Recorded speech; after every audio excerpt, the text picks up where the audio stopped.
and the bill is referred to the House Committee. Secretary for Security. Madam Deputy, I move the second reading of the United Nations Anti-Terrorism Measures Amendment Bill 2017. The United Nations Security Council passed a binding resolution UNSCR 2178 and stressed that action had to be taken to combat the threat posed by foreign terrorist fighters. The resolution exhibits a serious concern about individuals who attempt to travel to a foreign state to become foreign terrorist fighters. And all member states should establish serious criminal offenses to prosecute and penalize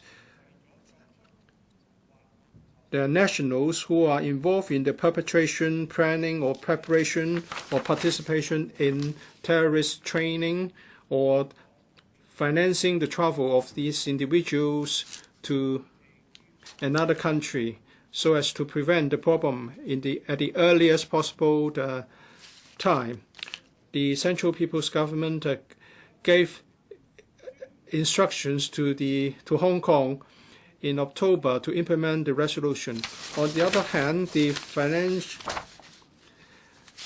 Financial Action Task Force, which is an international intergovernmental agency tasked to make recommendations on how to combat money laundering and terrorist financing. In its fourth follow-up report of the mutual evaluation of Hong Kong in 2012, FATF pointed out that some provisions in our United Nations anti-terrorism financing ordinance are insufficient. Index Section 6 only operates against property specified in the freezing notice, and the freezing process involves several procedural steps which could lead to delays. The purpose of amending the UN ATMO is to implement UNSC Resolution 2178 and the recommendations of the FATF. The bills aim at introducing prohibition in 4 areas. First, to prohibit any Hong Kong permanent residents from leaving Hong Kong for the purpose of perpetration, planning, or preparation or participation in terrorist acts, or the provision or receiving of terrorist training. 2, to prohibit any person from providing or collecting property with the intention of knowing that property will be used to finance the travel of individuals for specified purposes.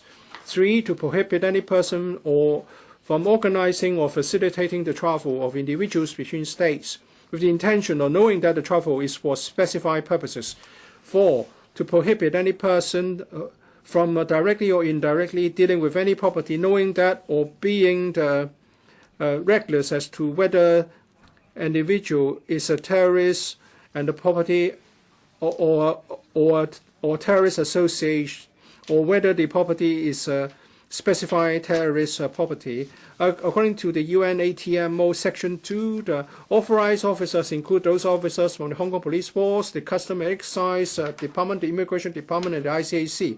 We propose to amend the Customs and Excise Service Ordinance, Immigration Service Ordinance, and ICAC Ordinance so that the 3 departments can exercise their statutory powers to enforce the new prohibition provisions in the bill. As the police are already empowered under the police officers to implement these relevant provisions, there's no need to move any amendment to that ordinance. We briefed the Electoral Panel on Security in January 2017 in relation to the proposed amendments, and from January to March there were public consultation exercises, and the response is supportive. President, we need to have sound legal provisions to prevent and to combat the terrorist acts. We have a duty to implement the instruction of the CPG and also in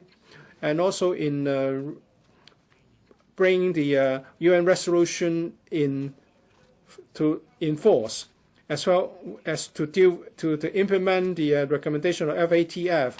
With multiple terrorist act formats, we must remain vigilant. We must prevent the problems before it arises. I hope members will support this bill so that it can be passed as early as possible. So I submit. I now propose the question to you, and that is the United Nations Anti-Terrorism Measures Amendment Bill 2070 be read the second time. In accordance with the rules of procedure, the debate is adjourned and the bill is referred to the House Committee. Secretary for Labour and Welfare. Madam Deputy,